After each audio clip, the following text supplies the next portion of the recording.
So after the 2016 U.S. elections, I started leading a bit of a double life. I was working as head of growth for a startup in the UK called ProdPad, and I was running marketing for them. And by night, I was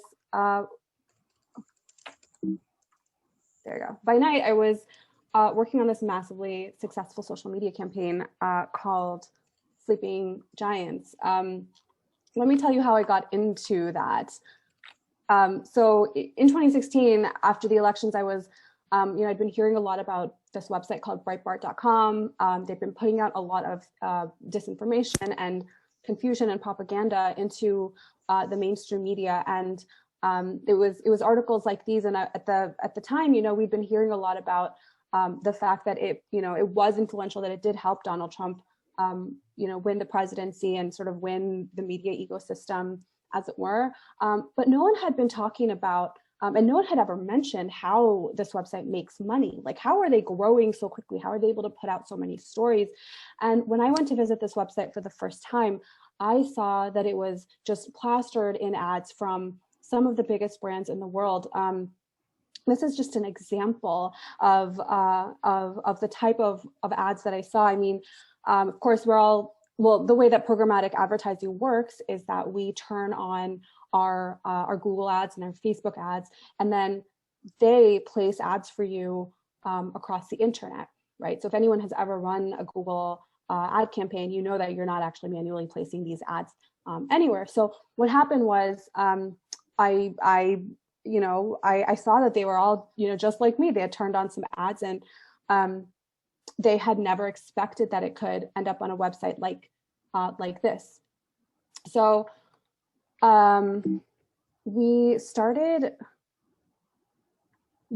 doing was we started contacting these companies on social media, just like this, just a polite message, letting them know that their ad is appearing on the site. Here's a screenshot for your records, and could you please consider taking, putting this on your block list, your media buy list.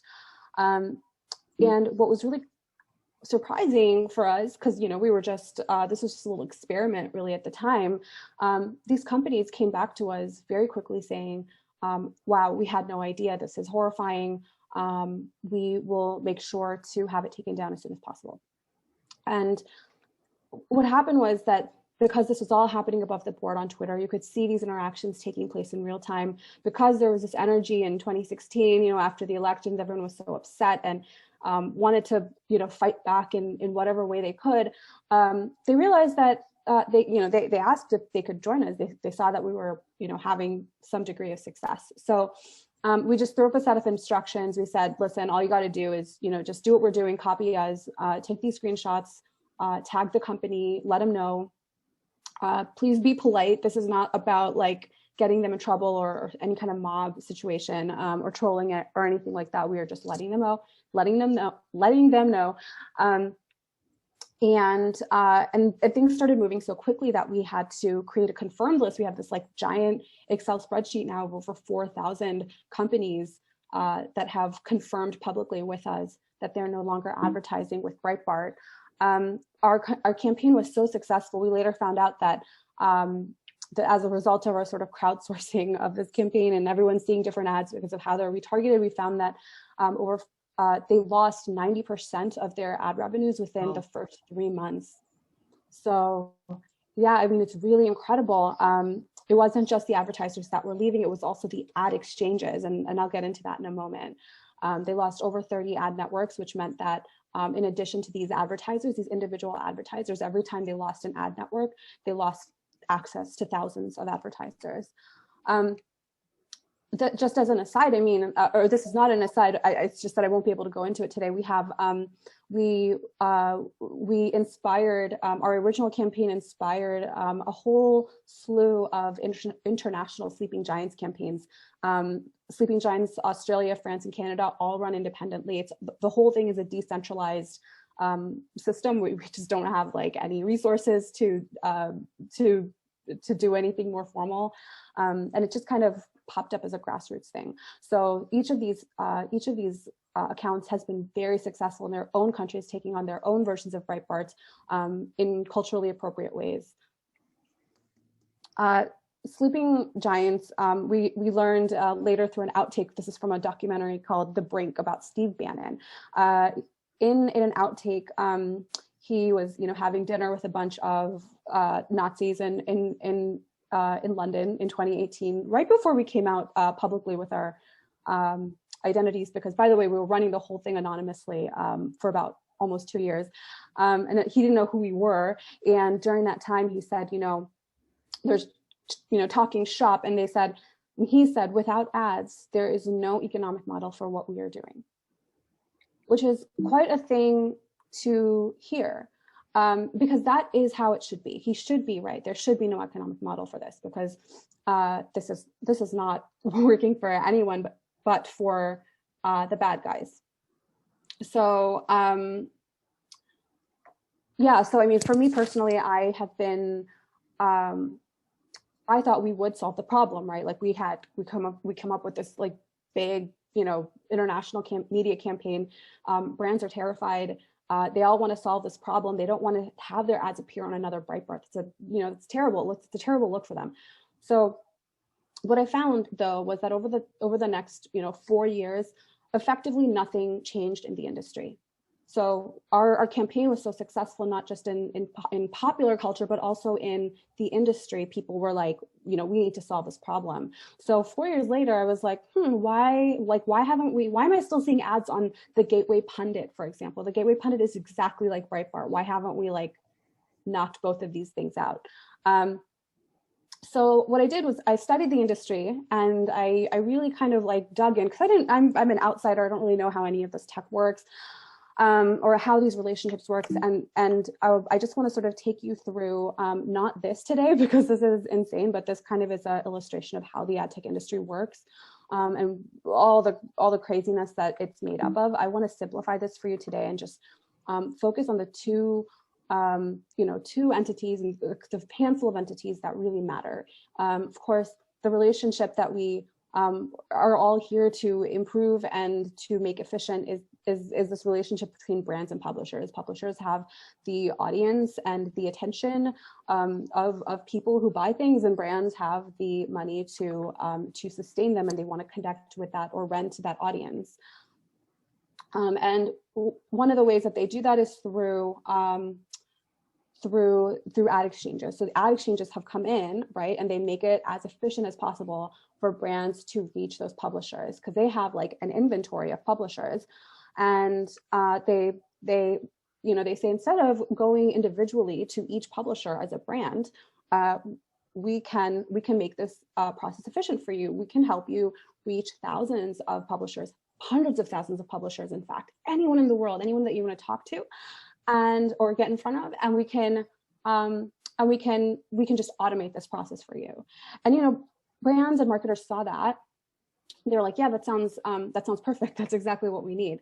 And the caveat is ad exchanges don't care where your ads end up. And I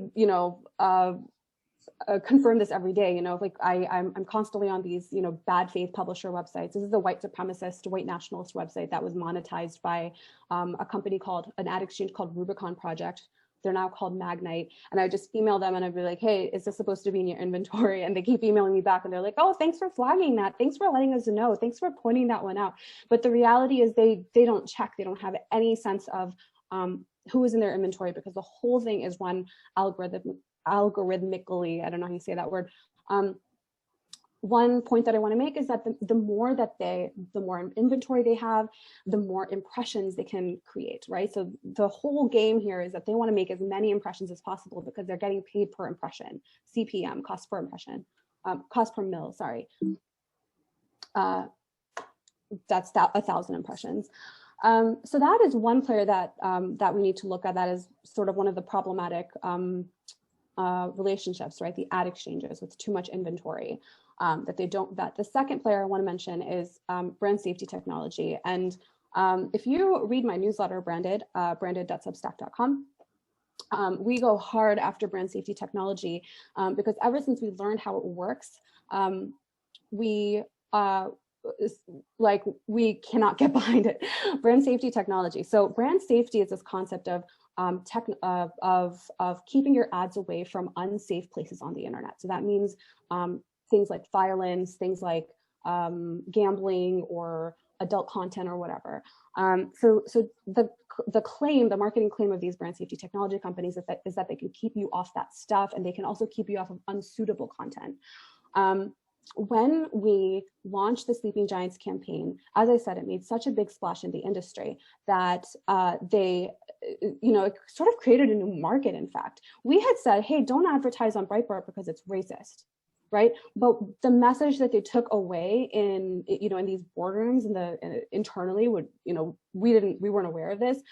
The way that it was interpreted was, we need to keep our ads off of anything that could even potentially have a whiff of controversy, any sensitive topics, anything that could mean like, we'll get into it, right? Like anything bad.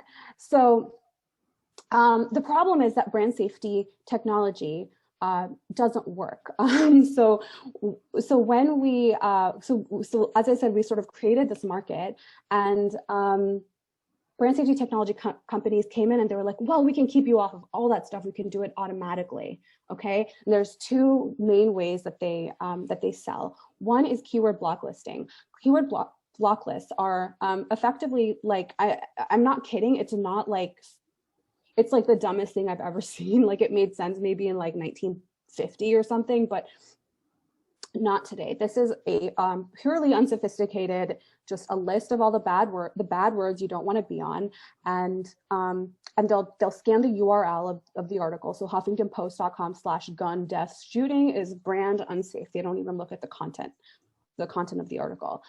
So they encourage you to put all the words that you don't want to be on. So obviously, like things about injuries or shootings, dead, blah blah blah. Okay, the problem is what happens if you what happens if you're talking about a vaccination shot, that kind of a shot, blocked. A lot of people have the word Trump on their block list. That means anything, even the really good incisive journalism about Trump is all blocked from monetization. So when we see, these articles about the death of the newsroom and all these newsrooms, these local newsrooms in the United States or around the world, dying, you think about that. This year, because coronavirus was sort of a big thing, the big, scary, bad, sensitive topic, everyone put coronavirus and COVID-related keywords on their keyword block list, and effectively the entire newsroom industry, the entire news media industry was like just defunded. So like all this, as newsrooms ramped up their reporting, it was like boom, it was like the exact opposite. They were making less money off of each article. This is sort of the some of the numbers from a really important investigation by Craig Silverman over at BuzzFeed. I mean, not only is it these technologies are using keyword block listing for this, but who knows if they even work, how they work on other languages, right? These are all like, they were built in English, and we don't really know how they work in other languages. So that's worth looking at. This is a global problem. The second thing that they use is something called semantic intelligence or contextual intelligence. They have all sorts of names for it, but basically it's this idea that they have technology that can scan an article and tell you or figure out instantly, like in a heartbeat, what it is about and if it's brand safe or brand unsafe, and more tellingly, whether it's negative or positive sentiment, which is interesting, because let's think about what we see when we see an article, right? I might see an article about Black Lives Matter and think, wow, I'm really glad that newspaper is writing about that because it's an important issue. And then maybe this robot, looks at it and is like, well, it has the word death in it, has the word shooting in it. Sounds like a negative thing. And in fact, we had the opportunity to try this out for about a couple of hours. A company called Integral Ad Science, they put out a demo of their tool for a few hours until it was widely criticized by myself and a couple of others. And I managed to get a couple of examples. And one of them is, again, this company, this outlet, American Renaissance, which earlier you saw, I got them booted off of the Rubicon Project, they were, their sentiment was rated as a neutral. It was rated as a sensitive social issue. But look at this up here. Our natural language processing technology reads the page, reads the page the way a real person does. Look at the words that were bolded. So it looks like their technology picked up commentary, it picked up crime, it picked up advocacy. It didn't pick up white advocacy, and white advocacy is a white nationalist concept. So of course it's not going to pick this up. And of course the point is, yes, this technology is only for scanning the page, and there's more to it. There's more context to it. That's sort of probably what they would say if you talk to them about it. But the fact is that no one is looking at the context, and ultimately it is this machine that makes the decision. And the way that they sell it, of course, is that you should keep your ads on neutral or positive content. Do not advertise on negative content because that has negative brand connotations. This is a complete lie. Nobody cares. No consumer is looking at a newspaper article and going, wow, I'm really sad that Colgate is funding a sad news article. That's just not how it works. It's a complete fabrication, and it's important to point that out as much as possible, because these two technologies alone. So brand safety technology companies last year blocked $3 billion globally from the news media. And I don't even know what the number is for this year, but I'm sure it's a whole lot worse. So this is a really, really big deal. So this is just how it works. The news is being systematically defunded through these technologies. And by the way, it also funds disinformation, because disinformation, a common tactic of what they do is they'll take the news article, they'll take out the guys who are doing disinformation for money, they take out all the bad words, right? They know how keyword blocklisting works. They know how negative sentiment analysis works, right? So they take all that stuff. They literally take out the bad words, shooting, dead, explosion, injury, whatever. And then they plagiarize it and they put it on the internet and they put Google ads on it. And so like a Wired piece won't get funded, but something else will. That's just how it works. And so after like watching this and like learning about how it works, I realized that what we needed to do is there's a complete lack of education on the part of marketers. Why? Because the ad industry has been driving the conversation all this time. I've pointed out several lies already in this presentation of what, the kind of information that they give to marketers about what is the best thing for them to do. We've learned that not only is this brand safety technology bad for society, it's actually bad for your marketing goals, because when you're being blocked from coronavirus, that means you're being blocked from some of the highest engagement spots on the internet. And that's counter to your marketing goals. So what myself and my partner Claire Atkin and I are doing is we've just become very loud about how dangerous we think that brand safety technology is. So we're advocating, I guess, ultimately against the use of it. But we're also asking companies, and we're working with companies to help them check their ads, which we think is one of the most radical things you can do today. Just check your ads, look at your site list, see where your ads are being placed. Because because most people aren't doing that. And once you do see that, once you see the domain name and the amount that you're spending on that domain, it all becomes a lot more clear. And some people care about money and some people don't, because they're just spending, other people's money or whatever. But we think that if you check your ads and you see how much you're spending, that's an opportunity to take that money and spend it somewhere else. And that's really core to what our strategy and what we're doing is we want to teach these companies to think about, well, if you are saving $1,000 a day on your advertising, if we've helped you do that, why don't you think about other ways that you can really support the values that you have as a brand. So if you came out this year and you said, I care about Black Lives Matter, I support that, why don't you take that money and spend it on Black creators or news organizations that focus on these issues that the Black Lives Matter protesters are working towards, et cetera.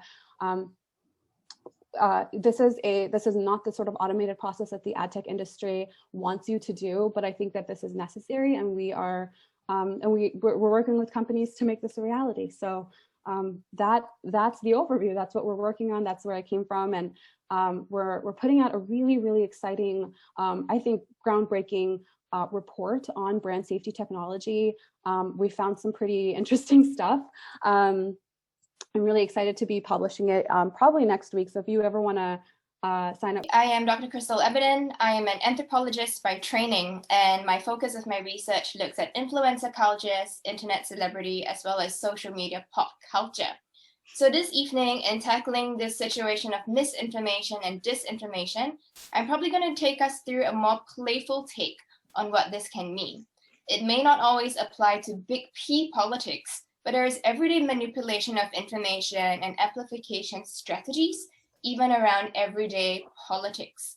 So Ealing really nicely ended on this phrase that I want to springboard off, which is hiding in plain sight, which is exactly what my presentation is going to cover today, so I'm going to take it away. To give you an overview, here are 4 main parts of today's 15-minute spiel. I want to give you some introduction to a few key ideas, give you 2 main takeaways from my studies on influencers, meme factories, as well as the most recent concerns around saturation and misinformation. First off, a bit about my methodology. So as an anthropologist and ethnographer, most of my research primarily comprises of me going around doing what anthropologists know as participant observation.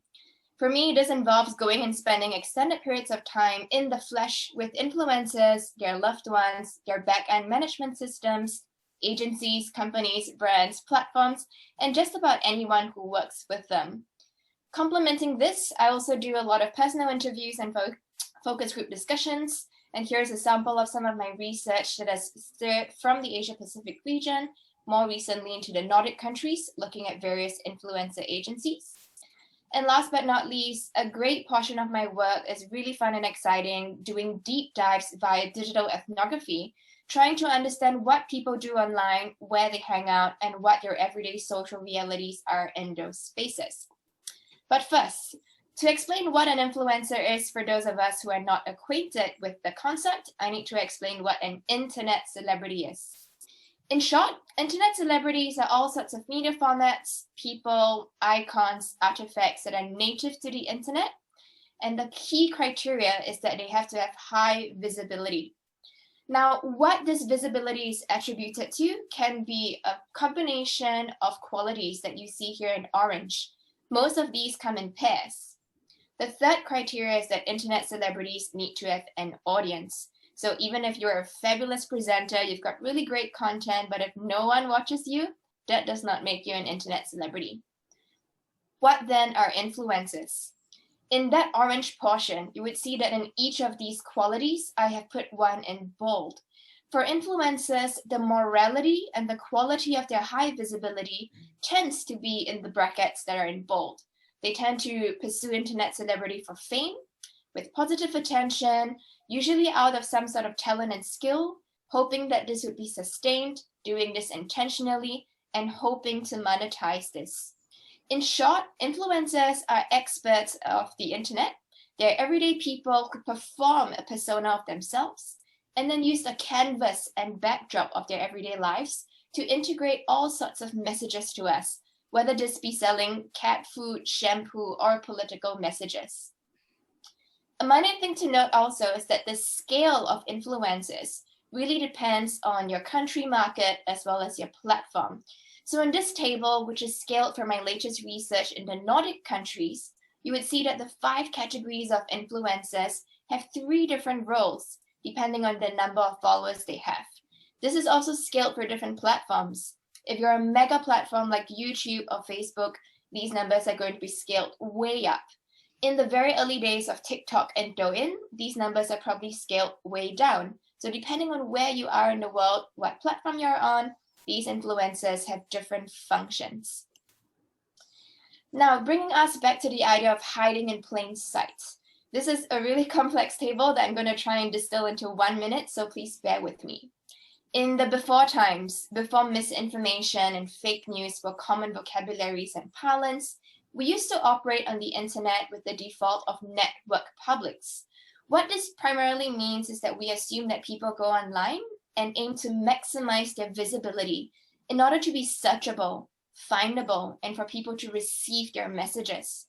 But in the age of misinformation, in the age of increasing government surveillance, platform surveillance, misinformation by all types of weaponized groups, as well as small grassroots groups that are wanting to evade detection, we are now shifting from network publics to refracted publics. What this simply means is if you're a fisherman and you go fishing, where your eye sees the fish under the surface of the water is going to be displaced compared to where the actual fish is. So if you cast your line in just on top of where you think the fish is, you're always going to miss. And this I find is a beautiful analogy for what a lot of groups, including influencers, are doing in the age of under the radar studies. So let's carry on with the first case study looking at influencers.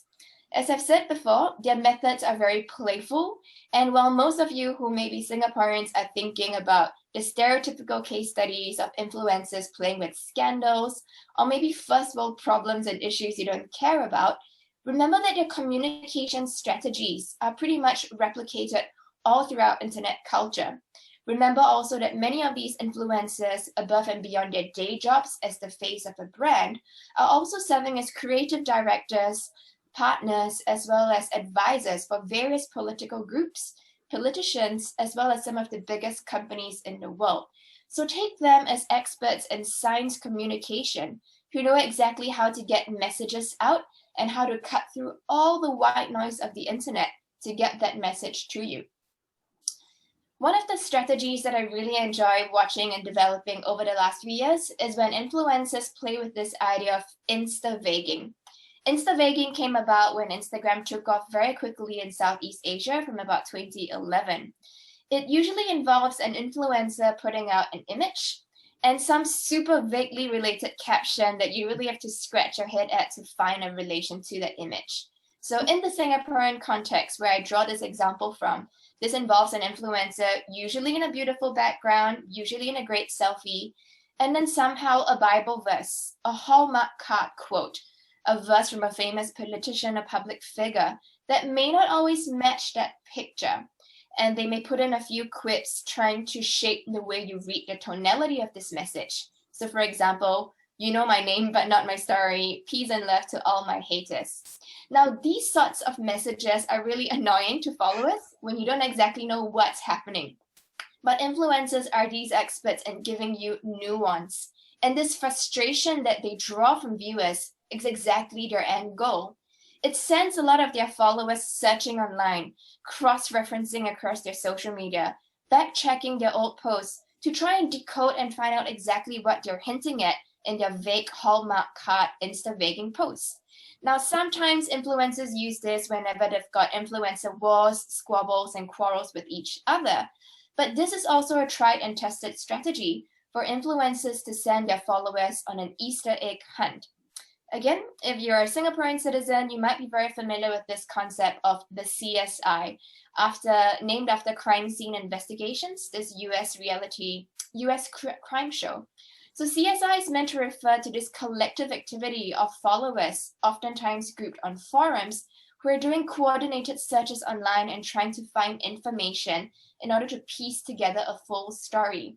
There's an unintended effect here of having these search terms, this influencer, this political issue, also race in the SEO index or in the trending searches of several platforms, thus giving the impression that this must be a very trustworthy issue, an issue that's worthy for the press to cover, when really it's clever dynamics by the influencers, relying on the free labor of followers in order to help gamify your SEO index. So that's something to keep in mind. The second case study is more tied towards the notion that platforms here and their algorithmic amplification mechanisms also have a part to play for how these types of behaviors are often proliferating. Now on YouTube, there is this trend known as the bandwagon chain. Most of the time in the influencer industry, it starts off with a milestone video, usually something juicy or fun, and influencers saying, "I've got confessions." But after this video, you would soon see a series of other influencers coming in to give this one-upmanship in their coverage of the issue. So for example, reacting to the original confessions, the real story behind the confessions, reacting to the reaction of the confessions, and then someone coming up to say all of these confessions and reactions, they are problematic, end of story. So you see how the YouTube algorithmic recommendation system allows and incentivizes YouTubers to polarize sentiments, playing to clickbait, try and find these key issues that are trending and personalize their contents in order to fit into this template so that they get freely advertised and recommended to viewers and followers. Same techniques are being taken up across all sorts of YouTube groups and channels among different political groups, whether they're alt-right or alt-left in different countries around the world. In my second group of studies, I want to look at some more recent research I've done recently, looking at meme factories. Now, these can be groups of people who come together in a coordinated fashion to put out contents, as on the left, or it can be a one-man person just managing several accounts and devices all by themselves, as on the right. Meme factories play a very important role in very specific ecologies, and their coordinated action often triggers new norms. I'm going to try and talk us here to an example. So first off, again, closer to home in Singapore, where I grew up, these days, a lot of the conversation has been around, say, sexual assault on university campuses. It's not a difficult topic. It is often not covered correctly or adequately by the news. When it does get covered on social media, it is often overshadowed either by tabloids, spam, different people giving their hot takes, or in general, it may be that in this supposedly conservative society, these are not palatable topics. Here is where meme factories become very important. With their uses of para-languages, humor, and jokes, they set the boundaries and they shape a public conversation and give viewers alternative ways to talk about this specific item. So one of my favorite meme factories, KMFST, Kiasu Memes for Singaporean Teens, has here, for example, a satirical post saying, NUS is lit. The curriculum allows you and teaches you how to do documentary filmmaking, media law, crisis management, all placing jabs at the fact that they were covert videos taken of women in the toilets on university campuses. Another one of the meme factories I studied very closely is Hainan Chicken, and through our interviews, I got to learn about their strategies in putting together these New Yorker-style inspired comics, where you see a bouncer checking an entry asking for your GPA before allowing someone to peep at someone else in the toilet. Now, these are sometimes the only ways that such conversations can break the threshold of stigma and taboo for people to joke about them, get that core message from these comics and memes, and then start to normalize conversations about what's difficult to talk about in society. Last but not least, I want to situate this in today's day and age, in this era of saturation and misinformation. Both influencers and meme factories are experts in getting into our private messaging groups. Now, it used to be that pre-misinformation as the keyword, social media researchers like myself were very concerned over public social media. What were people doing on YouTube, Facebook, and Twitter? And then our concerns started shifting to groups on social media. What are people doing on Facebook groups, in YouTube pods, on Instagram private channels? These days, though, it's becoming more and more difficult for us to look at instant messaging groups like the likes of WhatsApp and Telegram. Both of these companies and their platforms claim that because the companies have no access to this material, because it's encrypted, they also are not able to censor, moderate, or call out perpetrators if there is a need to. We've seen this go quite badly in Singapore, where there are a lot of viral videos of pornography sharing that went undocumented or unchecked for a long time. On a much larger scale, there was the Nth Room scandal that happened in South Korea, where people were paying to enter these rooms and get a lot of material that contained not only sexual abuse, but also child abuse. But the viral material put together by meme factories and influencers tend to be mostly shared by people across the generation spectrum, especially in family group chats, where parents or grandparents are likely to share such viral contents in the groups and have them circulate. Without the so-called checks and balances of the more literate or digitally media savvy children and grandchildren to tell them that misinformation is going on in these posts, oftentimes they become unwitting people who spread and circulate this information further beyond where they expected them to be. If there's a key takeaway message here, I want to bring us to this idea of subversive frivolity. Now, both influencers and memes tend to come across as vain, playful platforms or media. And it's precisely because they're always undervisibilized and underestimated that their generative power is growing and very strong. We always tend to frame them as marginal, another influencer scandal. Who cares about memes? We often think it's inconsequential. Influencers are white noise, mute them. Memes are just cartoons, they're not important. Or we often think they're unproductive in that they occupy too much of a media space. But it's exactly this format that makes them really relatable to the general public, not just young people or millennials or Gen Zs, but even the elderly, because of course there are influencers and memes that speak their lingo and their language. And of course, do not underestimate their authority, because as dispersed as they are, they share a language and a lingo that can really appeal to a wide audience. In the Singapore context, I want to bring this again to why some influencers and meme factories labor so hard over inserting play and humor into their contents, even if they're being very intentionally political. And in some contentious countries, in some Southeast Asian nations, where the media climate is more tightly controlled, where cultures of censorship are a bit stronger, this allows them this allowance of plausible deniability. It can always be passed off as humor or fun, and it allows them this leeway as and when they need it. This has been a summary of the research so far. I'm happy to chat in Q&A, and if you like any of the readings, they're available on my website on richchris.com. Thank you. Thanks for inviting me. So just a brief intro to my work. I'm an assistant prof in VQMV, and my primary interests lie in the impact of new media on politics. And in the last 1.5 years, I've investigated the effects of AI in politics, and specifically deepfakes. So the findings I present today are part of a larger project that is co-funded by Ministry of Education's Tier 1 grant and a startup grant from NTU. So before we begin, I want to play a short clip. Democracy is a fragile thing, more fragile than you want to believe. If the election fails, there is no democracy. I don't have to do anything. You're doing it to yourselves. People are divided. Your voting districts are manipulated. Voting locations are closing, so millions can't vote. It's not hard for democracy to collapse. All you have to do is nothing.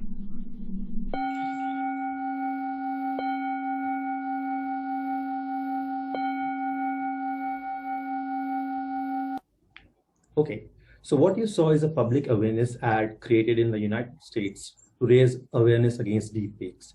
The ad was supposed to go on air in the US before the elections, but at the last moment, all the major networks pulled out without giving a reason, so they didn't air the ad.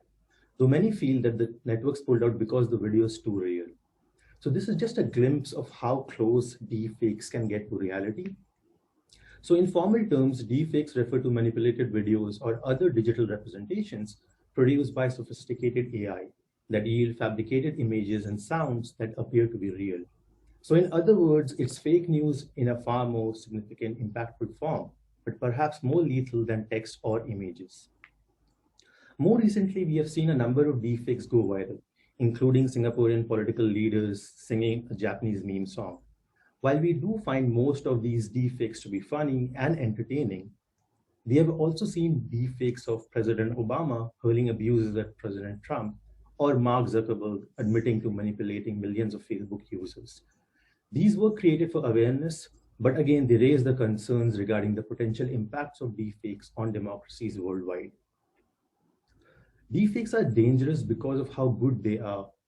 So social media users are more likely to trust images and audio rather than text as more reliable depiction of the real world. This is the realism heuristic. So as the tech behind deepfakes progresses, they can become far more convincing, amplifying the consequences of disinformation. Deepfakes are also dangerous because of the alibi they give to liars. This is the liar's dividend. Individuals can now plausibly deny the authenticity of factual content. So for example, during the 2016 election presidential campaign, the Access Hollywood video surfaced where we heard President Trump use vulgar language to describe women. He later went on to say that the audio clip was doctored and it's not him. This is the classical use of the liar's dividend. What this means is that we can become less trustful of actual facts. So now we understand that why deepfakes are dangerous, we have to understand who is at risk. There are three main questions that we need to answer. The first question is, who's aware of deepfakes? So since deepfakes is it's a fairly recent phenomenon, it's first important to understand the level of public awareness regarding deepfakes before delving into any other detail. Next, we need to know who is likely to fall for deepfakes and accidentally share them on social media. This is important since disinformation sharing, whether intentional or accidental, just amplifies the reach. And finally, if deepfakes are shared, cutting through the rumors, we need to understand how would individuals react when they engage with deepfakes. So I have devoted the last year and a half in answering these questions. So let's start with the first question. Who is aware of deepfakes? So this is a study that is done on a nationally representative panel of citizens in Singapore. The first thing we notice here is that the level of awareness is around 53.8%. So even now, at least 1 in 2 people are not aware of deepfakes. In terms of the characteristics of people who are aware, so what we see is, not surprisingly, we notice that frequent news consumers. So what you see here, the orange bar is the sample that is not aware of deepfake, and the blue is those who are aware. What we see is that those who are aware are frequent social media news users, traditional media news users, and politically interested citizens. These are the ones who are aware of deepfakes in Singapore. So I benchmarked these findings against the sample in US, where the deepfakes are more widely discussed in the public domain, and we see a greater impact. We see that the level of awareness is 61.4%, which is a bit more compared to Singapore, but again, it's not surprising given the impact of deepfakes in US. But most importantly, we see that the same patterns follow even in US, that social media news users, traditional media news users, and those who are politically interested are the ones who are aware of deepfakes. So I also asked these participants of both countries about the exposure. So this is the people who are aware of deepfakes, so the deepfakes exposure and the concerns they have regarding the impact of deepfakes on democracies. So we see here that this moderate level of deepfakes exposure, that is the blue bar, and the orange bar is the concern. And we see that US citizens are more concerned compared to Singapore, but on a scale of 0 to 5, we see that Singaporeans are also concerned about deepfakes. Next, I looked at the third person perception, and this is important. So the third person perceptual hypothesis predicts that individuals will perceive that media messages will have greater effects on other people, but not on themselves. So for example, if we asked people or individuals, what do you think? Are you affected by violent movies when you watch them? And most of them would say, no, I don't think so. It's just a movie. Why would I be affected? But if you ask them, do you think others are affected by violent movies? And they would probably say, yes, they are affected. So this is the third person perception. And this is exactly what we observe here. So I asked the participants, can deepfakes influence your opinions and others' opinions? And what we see here is the blue bar is, it can influence others' opinion, and the orange is the red. And the orange is, can it influence you? So we see in both countries, we see the third person perception happening, that individuals feel that they are not as influenced by deepfakes, but others are. Now, when we look at the socially desirable message, we see the reverse pattern. So here I asked the participants that, how frequently can you recognize deepfakes? And what we see here is the completely opposite pattern, right? So the blue bar is, can you recognize deepfakes? And the orange is, can others? And in both countries, we see that individuals said that, yeah, we can recognize deepfakes more frequently than others. Okay, and we'll come back to this slide towards the end. So just to sum up this section, who is aware of deepfakes? So there are 3 takeaways. First is that news consumers and those who are politically interested are more likely to be aware of deepfakes. Next, people are moderately concerned, and they're also exposed to deepfakes on social media. And individuals also feel that they are less vulnerable, so they are not as influenced by deepfakes, but they are more able than others to identify them. Okay, let's move to the next question, which asks, who is likely to accidentally share a deepfake? So this study was recently published in October, and it gained some media traction. So you can see the clickbait headlines, 1 in 3 individuals inadvertently share deepfake on social media. Well, but there's more to this study than just this statistic. So given the time, I won't be getting into the specific regression model, but I'll present an overview. If you are interested, the paper is already online and you can read the paper, but I'll just present the overview findings. So when asked that, did you accidentally share a deepfake on social media and later realize that it was a deepfake? So accidental sharing, what we observe here is that 33% of the participants in Singapore agreed to it. So 1 in 3 individuals had accidentally shared a deepfake on social media without realizing that this is a deepfake, and 39% in US.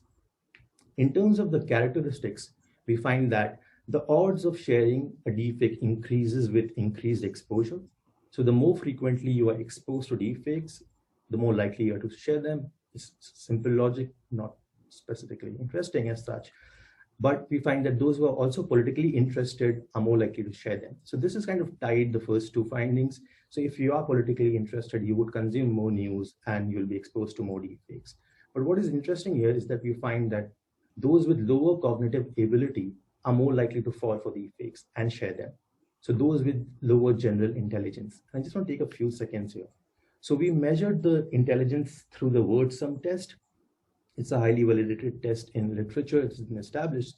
So this vocabulary test shares high variance with general intelligence and has been frequently used to assess the cognitive ability of individuals.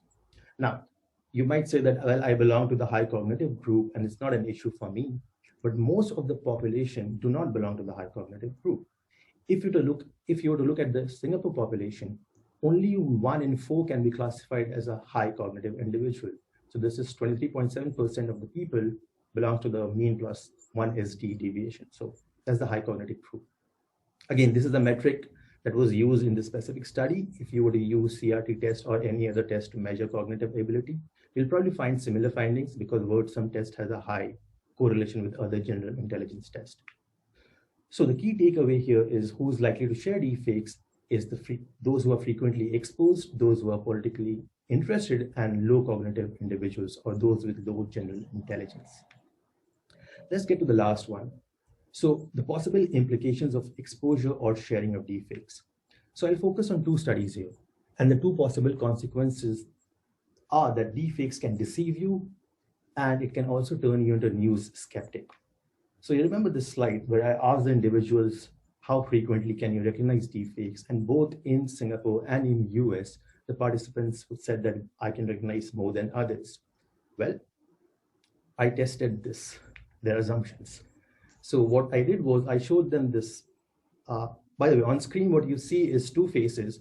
One of them is real and one of them doesn't exist. So one is an artificially generated image of a lady that doesn't exist on Earth, and the other is a real image. So I use a set of 4 images, and this is available on which face is real inventory. This is by West and Bergstrom, though they are the minds behind this. So the website shows you 2 faces. One is a photo which is of a real person, and the other is an AI generated face. So the fake face utilizes neural network to generate artificial images. So more details can be found at this link provided. So I showed a set of 4 images, and only 1 in 4 people got all 4 answers right. And again, this shows the validity of the word sum test again, because that also reveals that only 1 would qualify as a high cognitive individual, 1 out of 4. And nearly half the respondents, so 45% of the people, just got 2 right out of the 4. But most importantly, I use the regression models to check if this first person perception, so the assumption that I can recognize deepfakes more than the others, is true or not. And as you would guess, no, you can't. Because there was no statistical significance found in the relationship between your perception, whether you can recognize deepfakes, and your actual ability to recognize them. And also individuals across high and low first-person perception, whether you will be able to recognize or not, there were no differences. So you might feel that, yes, you can recognize, but the reality is, at least based on this study, you're not able to recognize them. I also looked at the third-person perception, so whether deepfakes can influence you more than the others or others more than you. And here also no statistical differences were found between the 2 groups. So to sum this section, what these results suggest is that most of us are vulnerable to being deceived by deepfakes, irrespective of our assumptions, our perceptions. Let's talk about skepticism, the second big implication. So this study examined the relationship between deepfakes engagement and social media news skepticism. Now, social media news skepticism can be described as the subjective feeling of alienation and mistrust towards news on social media in general. So you're skeptical of all the news. The findings suggest that when concerned individuals accidentally share deepfakes, the news skepticism increases. But this happens only for low and mid cognitive groups. So if you see here, the moderation findings, this is for the high cognitive group. There's an overlap of confidence intervals. But basically what this graph suggests is that when concerned individuals, so those who are concerned of deepfakes, if they were to accidentally share a deepfake on social media, what it does is the skepticism increases. While some may say that being a skeptic is good because there's so much fake news online, so it's good to be cautious. So this finding potentially identifies a resistance mechanism in effect that protects these people from sharing deepfakes in the future. But these individuals, so they got fooled once and they're going to doubt even real news now.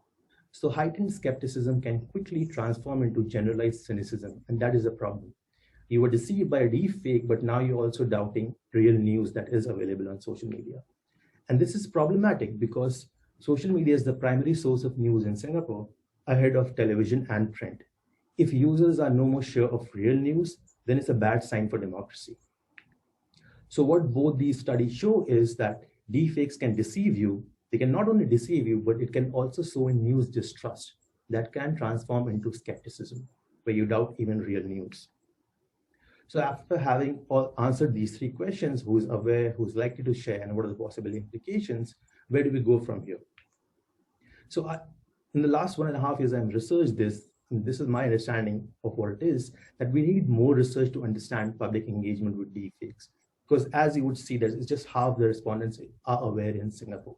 So what would happen 2 years down the line, we are not necessarily sure at this moment, because it depends on how the tech behind deepfake grows and how does the public react to it. So we do need ongoing research in this area. But given the findings that I have, what I can suggest is that if we can inoculate social media users, so there was recently this game release, which is a bad news game. What it does is, if you play that game, it gives you a list of fake news headlines, and you need to identify which one is a fake news headline. What research suggests is that the more you play that game, it helps you increase your ability to identify fake news on social media. So if something similar is to be done for deepfakes, it can help. So we can inoculate social media users. But also that we need digital literacy programs to increase this level of awareness and engagement, especially for low and mid cognitive group, because they are the most vulnerable. All right, so just a short summary of what I do. So if you have any questions, you can ask me towards the end, or you can also drop an email at this email address. Thank you. Thank you to RSIS for having me today. It's an honor to be here. So as mentioned, I thought to provide a bit of an overview for how media is co-opted in influence operations, including a little bit of history, how things have changed with the web, and why this is a problem that matters, and what might be done to improve the situation. Influence operations are the organized attempt to affect an audience or outcome for a specific aim, and news media has been used by those seeking to influence as long as newspapers have existed. The first newspapers, or Corantos, brought rather inaccurate news of the 30 Years' War to Protestant England in the hopes of gaining their support. At the same time, pamphlets and news books spread fears about popish plots at home. During the American Revolution, fake news and propaganda were used to encourage insurrection against the British. Newspapers were a major channel for propaganda during the Revolution. At the outbreak, 37 newspapers operated in the colonies, peaking at 70, and symbols of death were used to galvanize support. For example, in 1782, Benjamin Franklin created an entire fake version of the Boston newspaper, the Independent Chronicle. The fake copy recounted a horrific story of Americans being scalped and left for dead by Aboriginals, supposedly working for King George. Franklin then wrote a fabricated letter from a fake hero that drew directly from the Declaration of Independence, concluding that the colonies needed to revolt.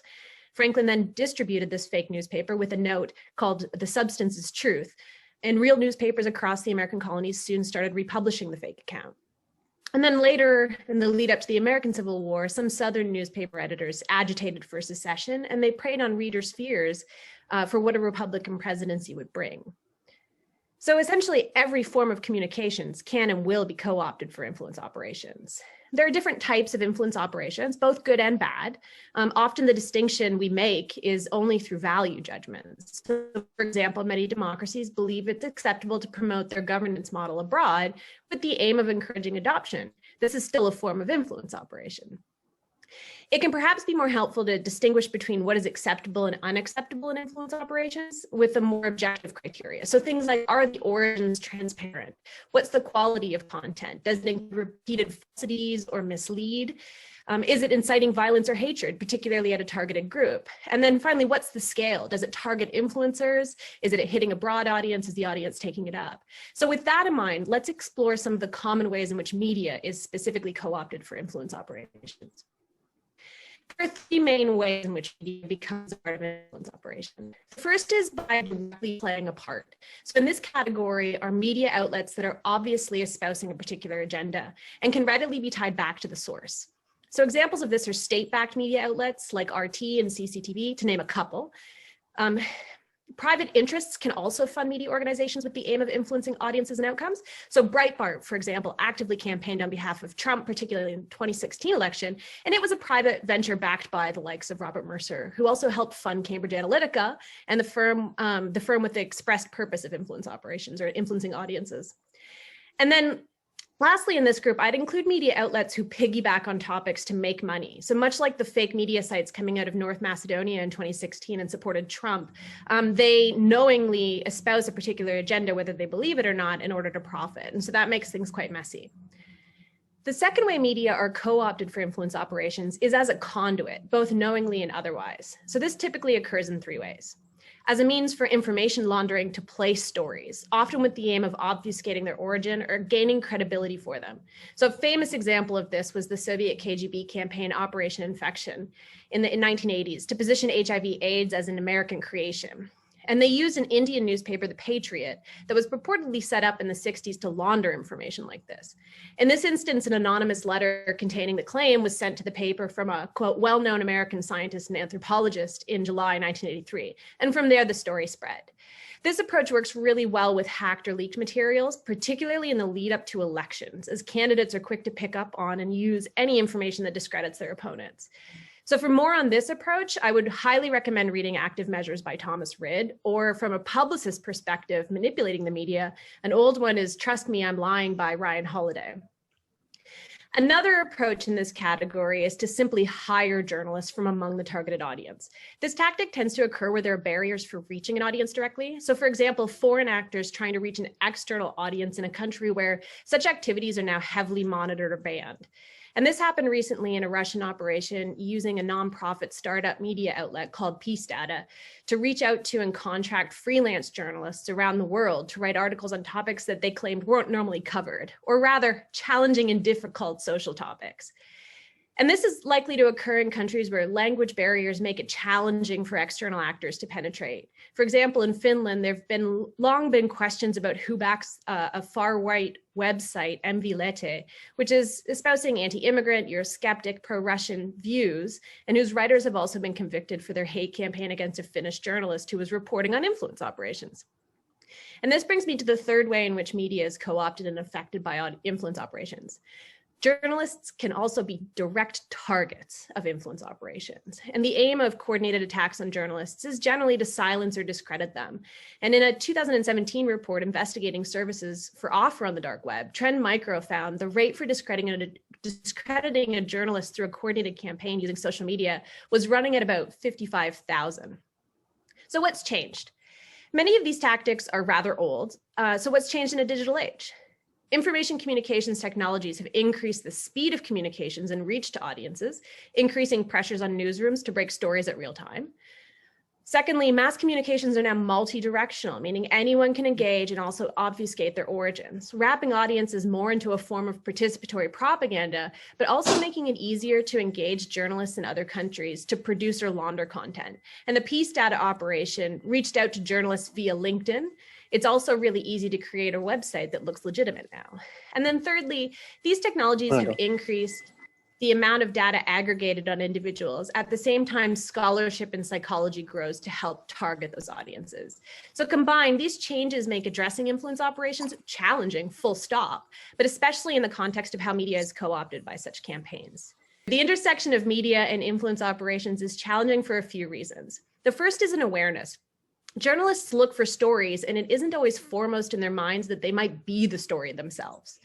Add to this, in many countries, the field of journalism has been decimated, leaving a lot of journalists looking and in need of work. This presents specific risks.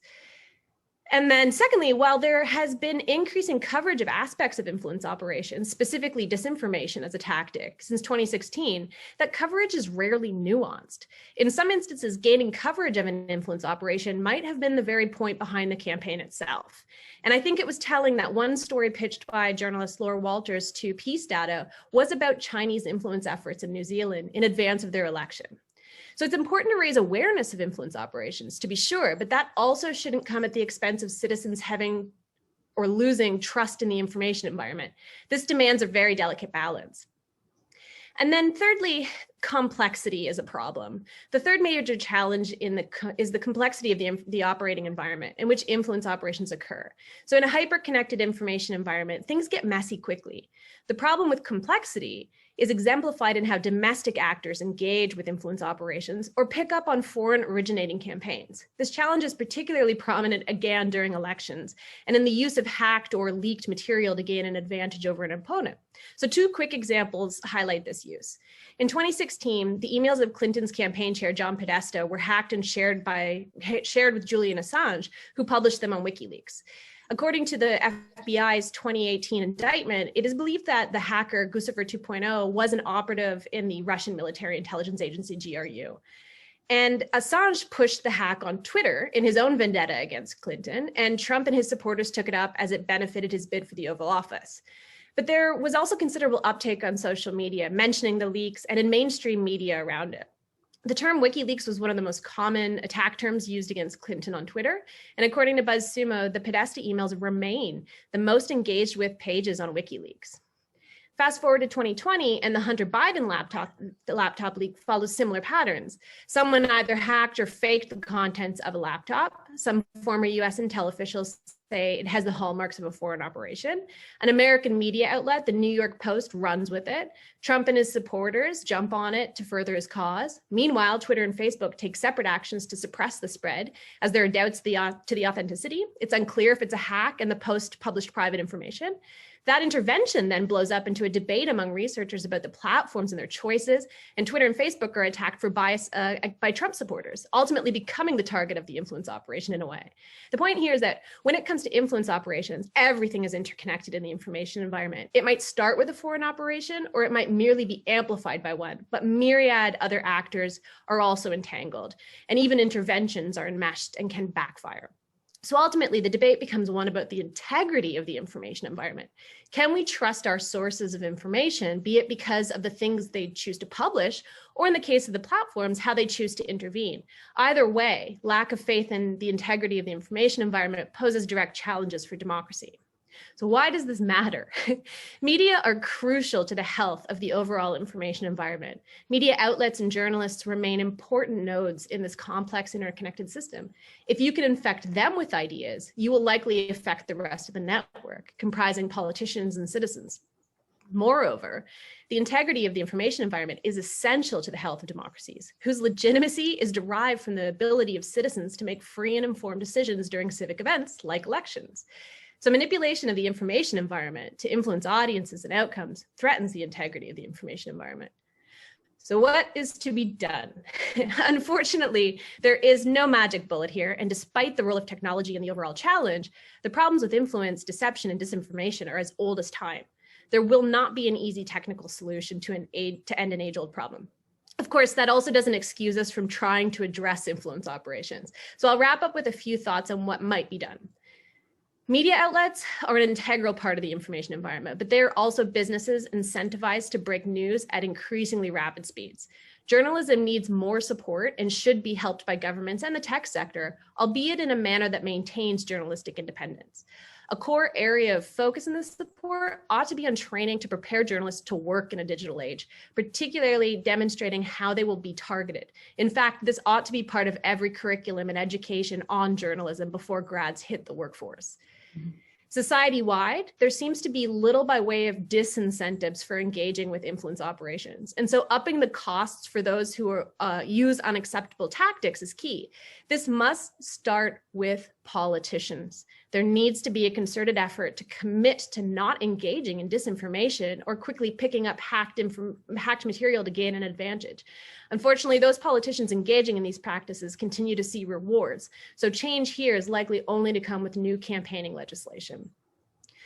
Currently, the most common point of intervention on influence operations remains the social media platforms, but without proper guidance from civil society and governments, they are effectively being pressed to govern the information environment on their own. I don't know about you, but I'm not overly comfortable with companies being the ones to take that responsibility on. So it's time to move on from admiring the problem and make a concerted multi-stakeholder effort to draw some lines in the sand around what is acceptable in terms of influence and what isn't. Citizens also need to be better prepared. People are increasingly connected. The average American adult is engaging with media more than 11 hours a day. But where are the creative awareness campaigns educating them on how information is processed, manipulated, and presented to them? Where are the digestible explanations for how the data collected on them during all those interactions with media is aggregated and used to influence them? And at what point does being kept in the dark lead to the erosion of their agency in making informed decisions? So in all of that, taking a step back, instead of focusing on specific threats, we might be better served in asking instead, what does a healthy information environment look like? What conditions are beneficial to democracy? And how can we incentivize behaviors to ensure the integrity of the information environment? Policing might help deter some crime, but it certainly doesn't eradicate it. Thanks.